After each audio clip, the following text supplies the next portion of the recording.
There's new shocking information this afternoon stemming from the federal investigation into Russian interference in the 2016 presidential election. Special counsel Robert Mueller handed down the first indictments in the case. President Donald Trump's former campaign chairman Paul Manafort and a former campaign deputy faced 12 charges and are now both under house arrest. But more surprisingly, unsealed records today show foreign policy advisor George Papadopoulos pleaded guilty for making false statements to the FBI. Weijia Jiang has more on the investigation and how the Trump administration is responding. Did the president know about the payments? President Trump's former campaign chairman, Paul Manafort, left the courthouse after pleading not guilty on all counts to federal charges, including conspiracy against the United States. There is no evidence that Mr. Manafort or the Trump campaign colluded with the Russian government. Manafort and his former business partner, Rick Gates, are facing 12 felony counts.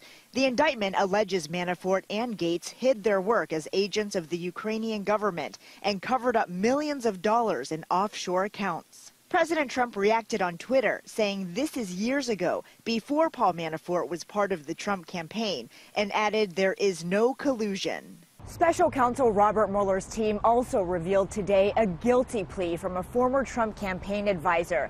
It marks the first criminal count that directly connects the Trump campaign to Russian intermediaries.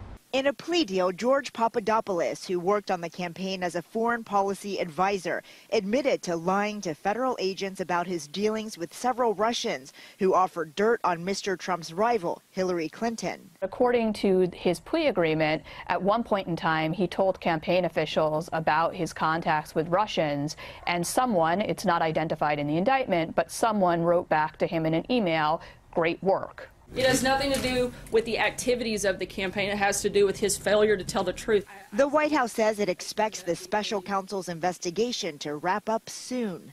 Weijia Jiang, CBS News, Washington. Gates also pled not guilty to all charges. Manafort and Gates face decades in federal prison and millions of dollars in fines if convicted on all counts.